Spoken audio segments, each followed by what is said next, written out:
Hello friends, welcome to our channel. ఈరోజు వీడియోలో మనం మాట్లాడుకోబోతున్న టాపిక్ ఇండియా పాకిస్తాన్ మధ్యకు సంబంధించినటువంటి టాపిక్ అనమాట. రీసెంట్గా అంటే ఈరోజు మన భారతదేశం ఏం చేసిందంటే పాకిస్తాన్ అంటే మన భారతదేశం వాడుకుంటూ ఏవైతే కనుక కొన్ని వాటర్ వెళ్తున్నాయో రావి రివర్ నుంచి ఇప్పుడు మన భారతదేశం రావి రివర్ని కంప్లీట్గా యూజ్ చేసుకోబోతున్నట్టుగా చెప్తున్నారనమాట. ఈ కాంటెక్స్ట్ ఎందుకు తెలుసుకునే కన్నా ముందు ఒకసారి డీటెయిల్స్ డిస్కస్ చేద్దాం. ఈ డిస్కషన్స్ ఏంటంటే డీటెయిల్స్ మనకి ఇండియా స్టాప్స్ రావి వాటర్ ఫ్లో టు పాకిస్తాన్కి వెళ్ళేటటువంటి రావి నది యొక్క జలాలని భారత్ కంప్లీట్గా ఉపయోగించుకోబోతుంది. బాగా గుర్తుపెట్టుకోండి, రావి రివర్ అనేది మన ఇండియాకి సంబంధించింది. కంప్లీట్గా మన ఇండియానే యూజ్ చేసుకోవచ్చు మొత్తం వాటర్ కూడా. కాకపోతే ఇన్ని రోజులు మనం వాడుకోకపోవడం వల్ల కొన్ని వాటర్ ఏవైతే ఉన్నాయో అవి రావి నది నుండి పాకిస్తాన్ వైపు వెళ్ళిపోయినాయి అనమాట. ఇప్పుడు మన భారతదేశమే ఉపయోగించుకోబోతుంది. ఈ డీటెయిల్స్లోకి వెళ్ళే కన్నా ముందు అసలు ఈ వీడియోలో నెక్స్ట్ 15 మినిట్స్లో మీరు ఏం నేర్చుకోబోతున్నారో చూద్దాం ఒకసారి. First, white is in news, ఇది వార్తల్లో ఎందుకు ఉంది అంటే కాంటెక్స్ట్. దాని తర్వాత ఈ యొక్క అంటే ఏ ప్రాజెక్ట్ కట్టడం వల్ల మనం వాటర్ని మొత్తం మనమే ఉపయోగించుకోగలుగుతున్నాం. ఎందుకంటే వాటర్ని మనం ఆపివేసినామంటే ఏదో ఒక బ్యారేజ్ కానీ లేదా ఒక ప్రాజెక్ట్ కానీ అలాంటివి మనం కట్టి ఉండాలి కదా, ఆ ప్రాజెక్ట్ పేరింది. దాని తర్వాత ఆ ప్రాజెక్ట్ ఎలా ఉపయోగపడబోతుంది. అలానే రావి రివర్ అనేది ఇండస్ వాటర్ ట్రీటీలో ఒక భాగం కాబట్టి ఇండస్ వాటర్ ట్రీటీ. దాంతోపాటు మనం ఇంకా వేరే ప్రాజెక్ట్స్ ఏం కడుతున్నాం మనం ఈ యొక్క ఇండస్ వాటర్ సిస్టమ్ పైన, వాటికి పాకిస్తాన్కి వాటిపైన పాకిస్తాన్కు ఉన్నటువంటి అభ్యంతరాలు ఏంది, ఆ యొక్క ప్రాజెక్టుల యొక్క వివాదం ఇప్పుడు ఎక్కడి వరకు వచ్చింది, ఈ అంశాలన్నీ కూడా మనం డిస్కస్ చేయబోతున్నాం. ఫస్ట్ ఇవన్నీ మనకు అర్థం కావాలంటే మనం ఇప్పుడు మాట్లాడుకోబోతున్నటువంటి నదీ వ్యవస్థ గురించి ఏంటంటే ఇండస్ రివర్ సిస్టమ్ అనమాట. ఇండస్ రివర్ సిస్టమ్, దీన్ని మనం సింధు నదీ వ్యవస్థ అని కూడా అంటాం. మరి ఈ యొక్క ఇండస్ రివర్ ఏదైతే ఉందో ఆ ఇండస్ రివర్ ఉన్నటువంటి ప్రాంతంలో ఒక అర్బన్ సివిలైజేషన్ అనేది గ్రో అయింది. గతంలో మనకి అరౌండ్ 1500 2000 BC ఆ టైంలో ఆ అర్బన్ సివిలైజేషన్ ఏదైతే గ్రో అయిందో ఇండస్ నదీ పరివాహక ప్రాంతంలో దాన్నే మనం సింధు నాగరికత అంటాం. మరి మన భారతదేశంలో సింధు నాగరికత ఉన్నప్పుడు ప్రపంచవ్యాప్తంగా ఇంకా వేరే వేరే దేశాల్లో ఏ నాగరికతలు ఉన్నాయి అంటే దీన్ని మనం ఏమంటామంటే సమకాలీన నాగరికతలు, కాంటెంపరీ సివిలైజేషన్ ఏమేమి ఉన్నాయి మీకు తెలిస్తే కమెంట్ సెక్షన్లో ఇంక్లూడ్ చేయండి. ఒకసారి మనం ఈ యొక్క ఇండస్ రివర్ గురించి చూద్దాం. ఈ ఇండస్ రివర్లో మీరు చూసినట్టయితే కనుక జాగ్రత్త వినండి. ఇక్కడ మీరు లాస్ట్ అంటే మనకు కంప్లీట్గా రైట్ సైడ్స్ అంటే మనం నార్త్ని చూస్తే కంప్లీట్గా రైట్ సైడ్ లేదా వెస్టర్న్ రివర్ అంటాం. కంప్లీట్గా వెస్ట్ వైపు ఉండేది ఏంటి మనకి ఇండస్. దాని తర్వాత మనకి ఏముంది జీలం. ఈ జీలం నది వెళ్ళి చీనాబ్లో కలుస్తుంది. Indus Jhelum Chenab, ICJ international court of justice. బాగా గుర్తుపెట్టుకోండి, ICJ. ఇండస్ అలానే చీనాబ్ అండ్ జీలం. బాగా గుర్తుపెట్టుకోండి. ఈ రివర్స్ పైన కంప్లీట్ కంట్రోల్ అంటే ఈ నదుల యొక్క వాడకం అనేది కంప్లీట్గా పాకిస్తాన్కి చెందింది. పాకిస్తాన్కే ఇచ్చేసామన్నమాట. మనం ఎలా జరిగింది ఏంది అని నేను చెప్తాను. వీటిని మనం రైట్ సైడ్ రివర్ అని లేదా వెస్ట్ ఫ్లోయింగ్ రివర్ అంటాం. నెక్స్ట్ ఏమున్నాయి ఇక్కడ మీకు ఇంకేం రివర్స్ కనిపిస్తున్నాయి మీకు ఇక్కడ మీరు రావి, దాంతోపాటు బియాస్ అండ్ సట్లెజ్. ఈ యొక్క బియాస్ నది పోయి సట్లెజ్లో కలుస్తుంది. రావి, బియాస్, సట్లెజ్.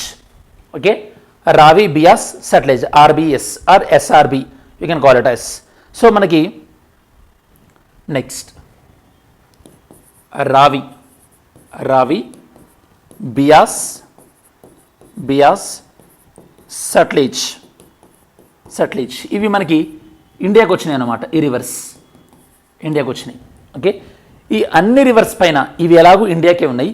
ఇందులో కొద్ది మట్టం అంటే ఈ నదులు కూడా మన భారతదేశంలో దాటి వెళ్తున్నాయి కాబట్టి ఫర్ ఎగ్జాంపుల్ ఇప్పుడు మీరు చూసినట్టయితే కనుక జీలం రివర్ మనకి సరే జీలం రివర్ మనకి పాకిస్తాన్ గిల్గిట్ బల్టిస్తాన్ నుంచి వెళ్తుంది. కానీ మనం చీనాబ్ తీసుకుందాం. సో ఇక్కడ మీరు చీనాబ్ రివర్ తీసుకున్నా, దాంతోపాటు మనకి సో ఇండస్ పక్కన పెట్టి జీలం తీసుకున్నా, చీనాబ్ తీసుకున్నా ఈ రివర్స్ని మనం కొద్దిగా యూజ్ చేసుకోవచ్చు. ఇది మన ఇండియా నుంచి వస్తున్నాయి. ఇక్కడ మీరు గుర్తుపెట్టుకోండి, జీలం, చీనాబ్ ఇవి ఇండియాలో నుంచి వెళ్తూ పాకిస్తాన్కి వెళ్తున్నాయి. ఈ రివర్స్ కంప్లీట్గా పాకిస్తాన్కి వెళ్ళినప్పటికీ కూడా ఈ పాకిస్తాన్కి ఏవైతే కనుక మనం రివర్స్ ఇచ్చామో వీటిపైన ఈ యొక్క రివర్స్ పైన ఇండియా ప్రాజెక్ట్స్ కట్టుకోవచ్చు. Very very important. కాకపోతే అక్కడ నుంచి వాటర్ని డైవర్ట్ చేసుకోవడానికి వీల్లేదు. ఓకే, అంటే మనం ఈ నీటిని వాటర్ని డైవర్ట్ చేసుకోవడానికి వీల్లేదనమాట, నీటిని తరలించడానికి వీల్లేదు. మనం ఏం చేయొచ్చు, మనం ఆ నీటి ద్వారా హైడ్రో ఎలక్ట్రిసిటీ ప్రొడక్షన్ మనం చేసుకోవచ్చు. ఓకే, హైడ్రో ఎలక్ట్రిసిటీ ప్రొడక్షన్ మనం చేయొచ్చు. Very very important. దాంతోపాటు మనకి ఈ యొక్క తాగునీటి అవసరాల కోసం అంటే డ్రింకింగ్ వాటర్ పర్పస్ కోసం యూజ్ చేసుకోవచ్చు. డ్రింకింగ్ పర్పస్ కోసం యూజ్ చేసుకోవచ్చు. అదే ఇవి అనుకోండి, రావి బియాస్ సట్లాజ్ అనుకోండి, వీటిపైన కంప్లీట్ రైట్స్ మనకు ఉంటాయి. ఓకే, కంప్లీట్ రైట్స్, పూర్తి హక్కులు కూడా మనకు ఉంటాయి అన్నమాట, కంప్లీట్ రైట్స్. మరి ఇప్పుడు మనం ఏ నది గురించి మాట్లాడుకోబోతున్నాం? మనం మాట్లాడుకోబోతుంది రావి నది గురించి. మరి మీకు క్వశ్చన్, ఇండస్ వ్యాలీ సివిలైజేషన్లో మనకి హరప్ప, మొహంజోదారో ఇట్లాంటి చాలా ప్లేసెస్ ఉన్నాయి కదా. ఈ యొక్క హరప్ప అనేది ఏ నది ఒడ్డున మనం ఈ యొక్క డిస్కవర్ చేయడం జరిగింది అంటే హరప్ప ఈ యొక్క నాగరికత ఏదైతే ఉందో, లేదా హరప్ప పట్టణం ఏదైతే ఉందో, హరప్ప నాగరికతలోని హరప్ప పట్టణం ఏదైతే ఉందో దాన్ని డిస్కవర్ చేసింది ఏ నది ఒడ్డున హరప్ప అన్నటువంటి దాన్ని మనం డిస్కవర్ చేయడం జరిగింది. ఆన్సర్ చేయండి. సరే, రావి బియాస్ సట్లెజ్ ఇండియాకి సంబంధించింది కదా, ఈ ఇండియా కంప్లీట్ రైట్స్ ఉన్నాయి కదా.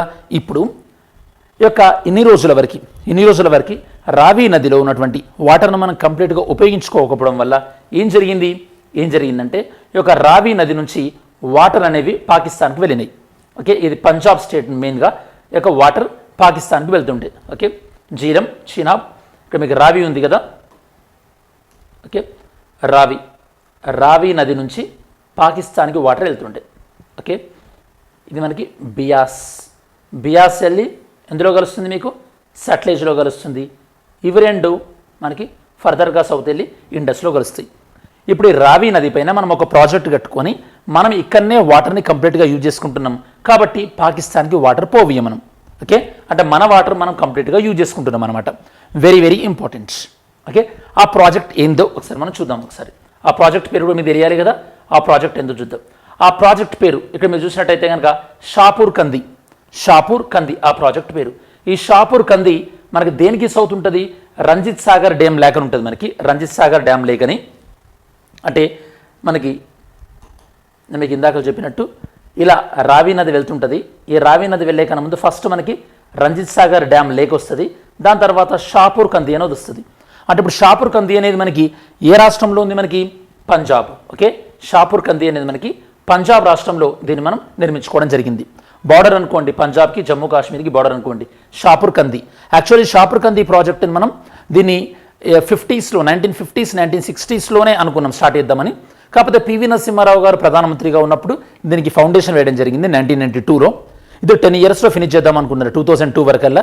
కాకపోతే కొన్ని రీజన్స్ వల్ల ఇప్పటి వరకు లేట్ అయింది. ఇప్పుడు కంప్లీట్గా మనకి ఫినిష్ అయిపోయింది. ఈ షాపూర్ కంది ప్రాజెక్ట్ వల్ల రావి నదిలో ఉన్నటువంటి మనం పాకిస్తాన్కి ఏవైతే కనుక వాటర్ మనం వాడకుండా వదిలిపెట్టేస్తున్నామో వాటిని మనం జమ్మూ కాశ్మీర్కు తరలించి అంటే జమ్మూ కాశ్మీర్ వైపు మరల్చి డైవర్ట్ చేసి జమ్మూ కాశ్మీర్లో ఉన్నటువంటి ఇరిగేషన్ అంటే అగ్రికల్చర్ ఏదైతే ఉందో దానికి మనం వాటర్ ఇవ్వగలుగుతాం. అది ఈ యొక్క మెయిన్ కాంటెక్స్ట్ అన్నమాట ఇక్కడ షాపూర్ కంది ప్రాజెక్టు గురించి. ఓకే, చూద్దాం ఒకసారి. The flow of water from రావి రివర్ పాకిస్తాన్కి వెళ్తున్నటువంటి రావి రివర్ని మనము డైవర్ట్ చేసి కంప్లీట్గా రావి రివర్ని మనమే వాడుకోబోతున్నాం. ఏ ప్రాజెక్టు ద్వారా? షాపూర్ కంది బ్యారేజ్ ద్వారా. సరే, షాపూర్ కంది బ్యారేజ్ ఆల్మోస్ట్ అయింది మనకి 45 years తర్వాత వెయిటింగ్ తర్వాత అయింది. అండ్ ఇక్కడ మీకు ఇంకో విషయం గుర్తుపెట్టుకోవాలి. ఇక్కడ మీకు పాకిస్తాన్కి ఈ రివర్స్ ఈ నదులు, ఇండియాకి ఈ నదులు అని చెప్పేసి ఎవరు చెప్పారు? మనకి ఒక అగ్రిమెంట్ ద్వారా మనం రాసుకున్నాం. పాకిస్తాన్కి ఈ రివర్స్ వెళ్ళాలి, ఇండియాకి ఈ రివర్స్ రావాలని చెప్పేసి. ఆ అగ్రిమెంట్ పేరేం పేరంటే మనకి ఇండస్ వాటర్ ట్రీటీ. మనం ఇండస్ వాటర్ ట్రీటీని ఏ ఇయర్లో చేసుకున్నాం? 1960లో ఇండస్ వాటర్ ట్రీటీ అనే దాన్ని ఒప్పందాన్ని చేసుకోవడం జరిగింది 1960.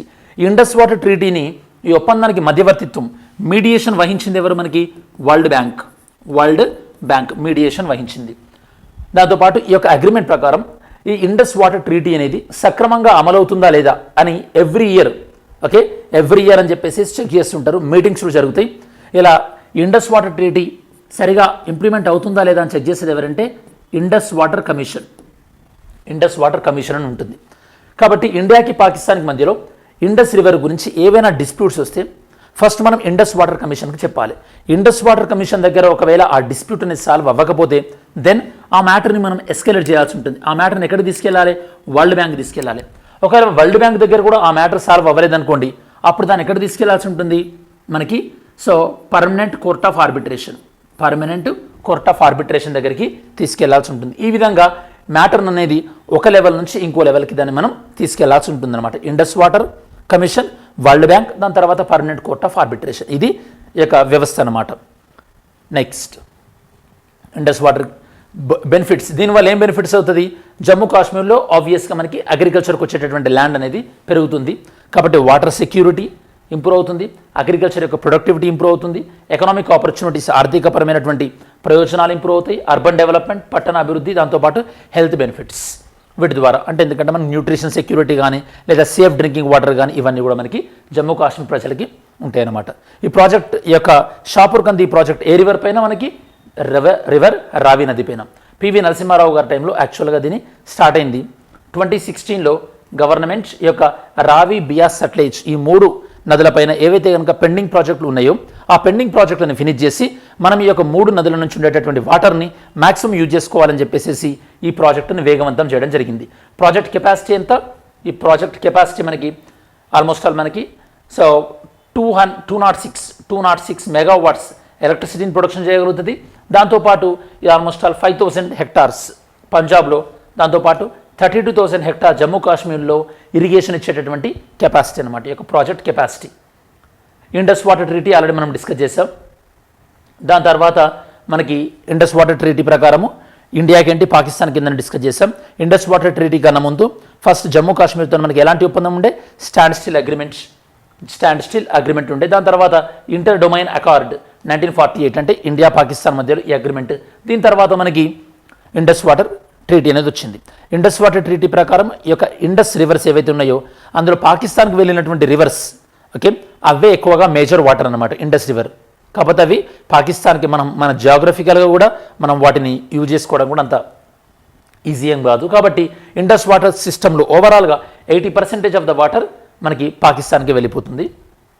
India almost all around 3.3 crores ఎకరాలకు సంబంధించినటువంటి అంత వాటర్ని మనం ఇండియా పొందగలిగింది అవుట్ ఆఫ్ 16.8 crores acres. అంటే ఇండియాకు వచ్చినటువంటి షేర్ తక్కువే, కాకపోతే that is what India agreed. And మనం అంత మట్టుకు వాటర్ని మాత్రమే మనం వాడుకోగలుగుతాం కూడా, ఎందుకంటే ఇండస్ నుంచి రివర్ వాటర్ మనం లిఫ్ట్ చేసే పొజిషన్లో లేము. మనకి ఇక ప్రాజెక్ట్స్ ఈ మనకి ఇండస్ వాటర్ ఏవైతే ఉందో ఇండస్ వాటర్ ట్రీటీ ప్రకారం ఇండియాకు వచ్చినటువంటి రావి, బియాస్, సట్లెజ్ పైన మనం చేసినటువంటి ప్రాజెక్ట్స్ ఏంటంటే Bhakra dam Sutlej, Pong and Pandoh dam Beas, then Ravi. దీన్ని మనం రంజిత్ సాగర్ నుంచి ఇందాక మీకు చెప్పాను రంజిత్ సాగర్ ఎక్కడ ఉందని చెప్పేసి. దాంతోపాటు మనకు ఆల్రెడీ ఆన్గోయింగ్ ప్రాజెక్ట్స్ ఉన్నాయి, నడుస్తున్నటువంటి ప్రాజెక్ట్ సట్లెజ్ బియాస్ లింక్, దాంతోపాటు ఇందిరాగాంధీ నహర్ ప్రాజెక్ట్స్ ఇవన్నీ కూడా మనకి ఈ యొక్క ఇండియాకు వచ్చినటువంటి రావి, బియాస్, సట్లెజ్ పైన ఉన్నటువంటి ప్రాజెక్ట్స్. నెక్స్ట్ ఇండియాకి పాకిస్తాన్కి మధ్య ఉన్నటువంటి రివర్ డిస్ప్యూట్స్. అంటే పాకిస్తాన్కి మనం కొన్ని ప్రాజెక్ట్స్ అంటే కొన్ని రివర్స్ ఇచ్చాం కదా, ఇండస్, చీనాబ్, జీలం, వీటిపైన ఇండియా ప్రాజెక్టులు కట్టుకోవచ్చు అని చెప్తున్నాం కదా, ఇండియా ప్రాజెక్టులు కడుతుంది. వాటిపైన పాకిస్తాన్ అనేది డిస్ప్యూట్కి వెళ్ళింది. ఎక్కడికి? International court of arbitration, permanent court of ఆర్బిట్రేషన్కి వెళ్ళింది. ఏమని? ఇండియా వాదిస్తుంది ఏంటంటే మేము వాటర్ని డైవర్ట్ చేయట్లేదు, ఓన్లీ హైడ్రో ఎలక్ట్రిసిటీ మాత్రమే జనరేట్ చేస్తున్నాం అంటున్నది. పాకిస్తాన్ ఆర్గ్యుమెంట్ ఏంది? ఇండియా వాటర్ డైవర్ట్ చేస్తుంది అని చెప్పేసి పాకిస్తాన్ అంటుంది. ఈ మనకి డిస్ప్యూట్లో ఉన్నటువంటి ప్రాజెక్ట్స్ ఏంటంటే బాగ్లిహార్ డ్యామ్ చీనాబ్ నది పైన, దాంతోపాటు కిషన్ గంగా, దీన్ని మనం నీలం ప్రాజెక్ట్ అని కూడా అంటాం, దీన్ని మనం జీలం రివర్ పైన, ఇవి మనకి ఆర్బిట్రేషన్లో ఉన్నాయి. కంక్లూజన్ ఏంటంటే ఇప్పటికీ కూడా మనకి ఇండస్ వాటర్ ట్రీటీ అనేది 2 దేశాల మధ్యలో ఈ యొక్క ఎలాంటి వివాదాలు లేకుండా పీస్ఫుల్గా వాటర్ షేరింగ్కి హెల్ప్ చేసింది అనడంలో ఎలాంటి సందేహం లేదు. ఈ యొక్క ఇండస్ వాటర్ ట్రీటీని మనము దాన్ని ఫాలో అవుతూ దాంతోపాటు రెగ్యులర్గా డిప్లొమాటిక్ లెవెల్లో మనము కన్సల్ట్ అవుతూ ఏమైనా ఇష్యూస్ ఉన్న సాల్వ్ చేసుకొని 2 దేశాలు కూడా పీస్ఫుల్గా ఇండస్ వాటర్ రివర్ని మనం వాడుకోవాలని ఎక్స్పెక్ట్ చేయవచ్చు. ఎస్టర్డేస్ మనకి ప్రీవియస్ ఇయర్ క్వశ్చన్స్, మనకి previous video question with reference to Indian judiciary consider the following. Indian జ్యుడిషియరీకి సంబంధించింది సుప్రీంకోర్టు యొక్క రిటైర్డ్ జడ్జ్ మనకి సుప్రీంకోర్టు జడ్జిగా మనకి సిజే పిలవచ్చు. Prior permission of the president of India అని చెప్పారు. ఈ prior permission of the president of India అనేది అవసరం లేదు. Second, high court in India has a power to review its own judgement like supreme court does. ఇది రైటే మనకి. సో ఆన్సర్ వచ్చేసి బి, 2 ఓన్లీ. నెక్స్ట్ ఈరోజు స్టేట్మెంట్, ఈరోజు క్వశ్చన్ ఎందుకు చూద్దాం. MCQ today's question. with reference to the Indus river system of the following 4 rivers, 3 of them pour into one of them which joins the Indus directly. Among the following which is such river that joins the Indus directly? అంటే మనకి Indus water సంబంధించి 4 reverse out of 4 reverse ఉంటే 3 కూడా ఒక రివర్లో join అవుతున్నాయంట. ఆ river వెళ్ళి సింధు అంటే Indus రివర్లో join అవుతుంది. అంటే ఇప్పుడు ఆ రివర్ ఏంటి? 3 రివర్స్ కలిసి ఒక రివర్గా ఫామ్ అవుతున్నాయి. ఆ రివర్ ఏంటి అని చెప్పేసి mains question. Present on account of the Indus water treaty అంటే ఇండస్ వాటర్ ట్రీటీ గురించి రాస్తూ and examine its ecological Indus water treaty యొక్క ecological, economic and political impact ఏంది, దాని ఇంపాక్ట్ ఏంది. మనకి India Pakistan bilateral relations change అవుతున్నాయి కదా. ఈ మారుతున్నటువంటి పరిణామంలో ఇండస్ వాటర్ ట్రీటీ యొక్క ఇంపార్టెంట్ ప్రాముఖ్యత ఏంది అని చెప్పేసి. సరే, మనం వీడియో చివరిలోకి వచ్చేసాం కాబట్టి మెయిన్గా ఈ వీడియోలో ఇండస్ వాటర్ ట్రీటీ అంటే ఏంది, అలానే ఇప్పుడు మనం ఏ రివర్ యొక్క వాటర్ని కంప్లీట్గా యూజ్ చేసుకోబోతున్నాం, దాని యొక్క ప్రాజెక్ట్ పేరేంది, ఓకే, ప్రాజెక్ట్ పేరు తర్వాత మనకి ప్రజెంట్ డిస్ప్యూట్లో ఉన్నటువంటి ప్రాజెక్ట్స్ ఏంటి అనే విషయాలు డిస్కస్ చేయడం జరిగింది. దాంతోపాటు ఇండియా రైట్స్ ఏంటి, పాకిస్తాన్ రైట్స్ ఏంటి అనేది కూడా మనం డిస్కస్ చేయడం జరిగింది. ఇది మనకి ఓవరాల్గా ఇండస్ వాటర్ ట్రీటీ, దాంతోపాటు రావి నదీ జలాలను కంప్లీట్గా 100% వాడబోతున్నట్టు భారతదేశం ప్రకటించినటువంటి నేపథ్యంలో ఈ టాపిక్ సంబంధించినటువంటి సమగ్రమైన విశ్లేషణ. మీకు ఇంకేమైనా డౌట్స్ ఉంటే కింద కమెంట్ సెక్షన్లో ఇంక్లూడ్ చేయొచ్చు. Thanks for watching our video. Have a great day. జై హింద్.